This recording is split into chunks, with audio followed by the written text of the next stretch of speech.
If you're an owner or restaurant manager, banquet captain, you may want to have your servers watch this video. It's only a few minutes long, but it is potent with information to help the return on investment for your servers, greater gratuities, and customer satisfaction.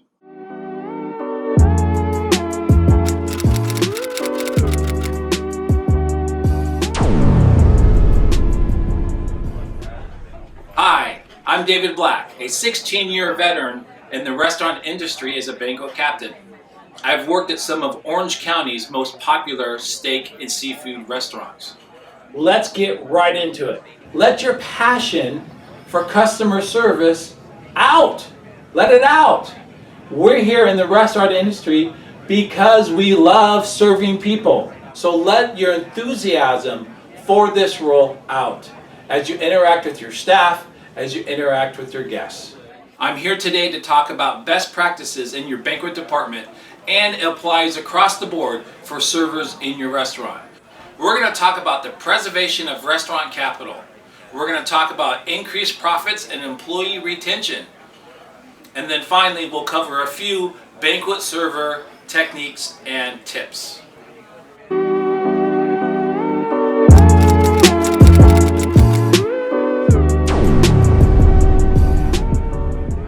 Let's talk about the preservation of capital. There's nothing more important to an entire restaurant community and ownership than everyone be mindful of safety. That's why we call it safety first. Safety first begins with wearing the proper outfit, including the non-skid shoes, and adhering to and always being mindful of trip hazards, slip hazards, proper safety techniques when carrying sharp objects, trays, and hot foods. Also in the public areas, be looking out for your clients, your guests. Make sure that it's always a safe environment. Many times our vendors don't always use tape to tape down their cords. Let's help our vendors practice safety by encouraging them to tape down their extension cords, the mic cables, anything that's going to lay across a walking path. It's very important that you have your food handler's card up to date and into the hands of your management in your file. Not normally thought of, the time clock is a very important part of your job. The time clock helps manage your hours as well as your pay. The Fair Labor Standards Act states that employees must receive pay for all the time worked. This is another reason why it's important that both management and employee agree upon standards for the clocking in, breaks, lunches, and clocking out procedures. And that leads us to our next category, the Employee Handbook. The Employee Handbook is a terrific resource for both the employer and the employee. These handbooks set forth procedures, expectations, and guidelines that will govern each party's labors and invite mutually agreed upon behaviors in creating a safe, positive, and healthy work environment.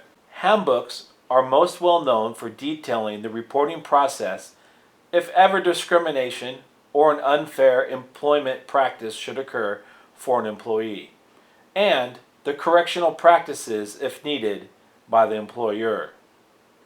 Handbooks also contain several key elements such as a message from the owner, the company's history, a mission statement, values, policies, procedures, and benefits. It is best to read your entire manual on or before your first day.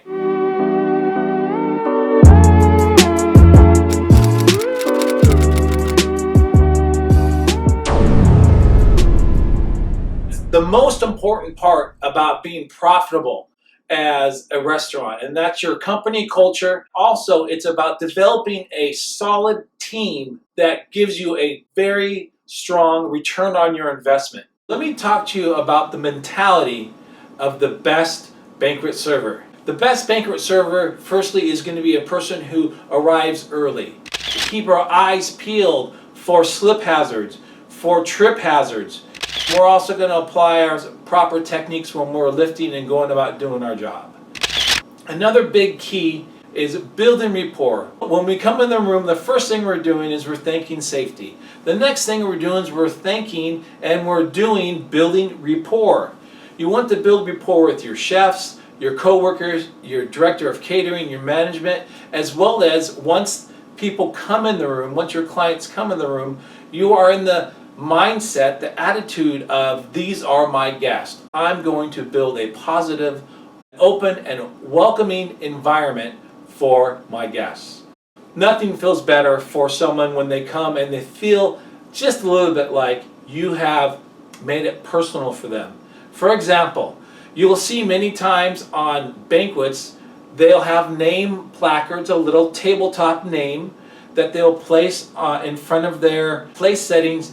So many times the way I like to build rapport is when I see a name card, I actually use their name. Susan, here's your entree. Bob, here is your salad. So safety, build rapport, build team. So build team. How do you build team as a banquet server? The first thing you do is you take ownership of your job and your role as a server or as a captain. This is my area. This is my room. We are here to create a great party for our guests. You look around to what your other team members are doing, and you look to see what's not being done.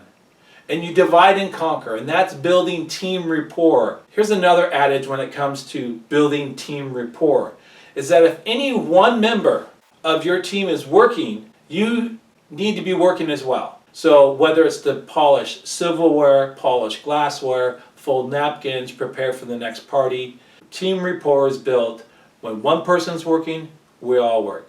When it's time to take a break, great. We can all then slow down and take a break. What else is really important for a banquet server to understand is timing. Everything goes off in a banquet evening according to the timing of the BEO. Depending on the style of service that you use in your banquet department, one thing will never change, and that is to pre-prep everything. Before waters need to go out, have them sitting on the side, staged and ready, so that you can be the most efficient with your time, the most efficient with your energy. And this is going to make for a much more fun night and work event. I guarantee you that. Scrambling to get something last minute is no fun for anybody. So we want to think what's next, think ahead, and pre-prep everything we do.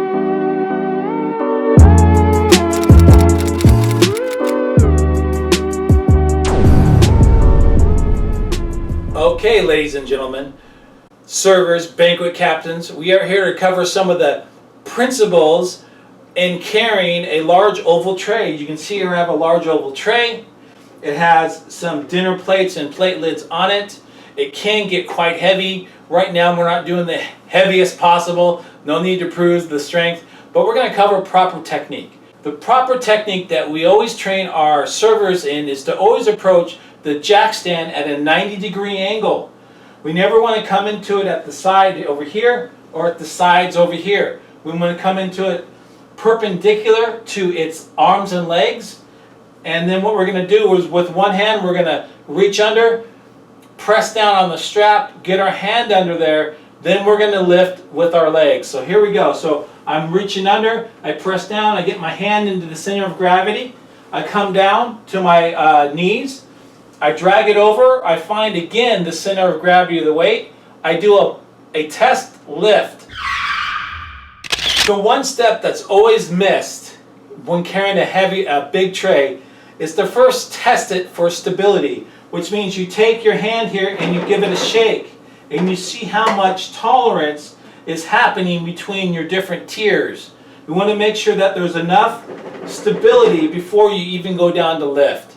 We don't want to bend over and lift with our backs, no matter how little the weight, though it does happen. With skilled service, you'll get to know what you can do, but always apply proper lifting techniques, which is to lift with your legs, come down perpendicular to the jack stand, find the center of gravity of the tray, get it to a first tier lift before you go with your legs, and then you lift with your legs. And you should have this pretty much, there's a kind of like a 45-degree angle here with your arm. And this is right here is where the weight of this is happening. With my mind's eye, I'm keeping it level. And I'm actually very acrobatic with this big tray. I come back to my jack stand. I find it at a 90-degree angle. And then I spread my legs here. And then I can come down and drop is one. Or again, if it's extra heavy, we always use our legs. We find our jack stand here with this left hand. Come down with our legs. And then the tendency is to tilt. And we'll lose all of our dinners. But we need to keep coming down until we've reached the jack stand in a level capacity.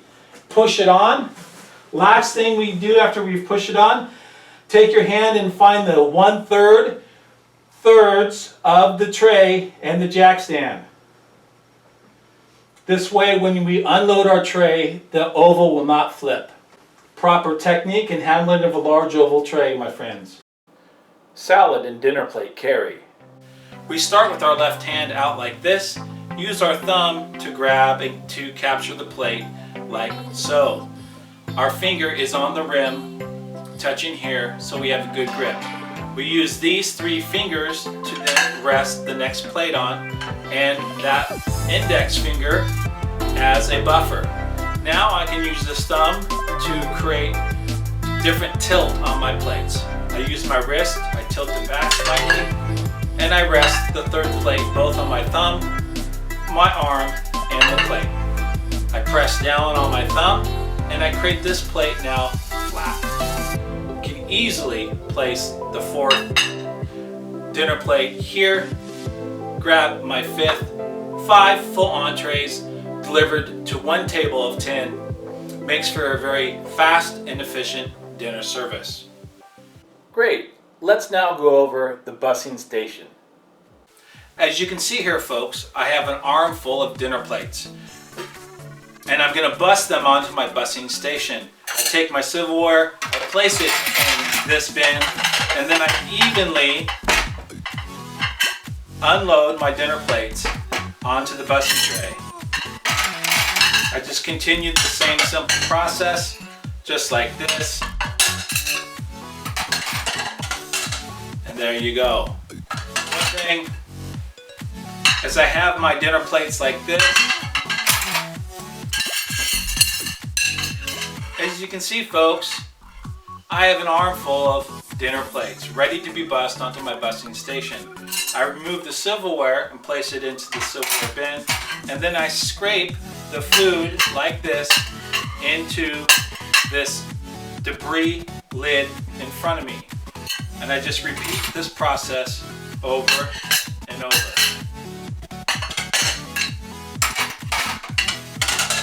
There you have it.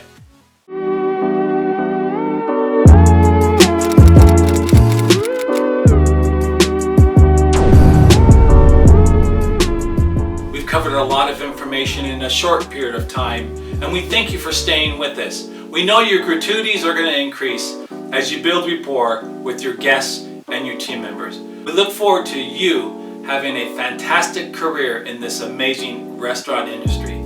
My name is David Black, and this has been Restaurant Best Practices.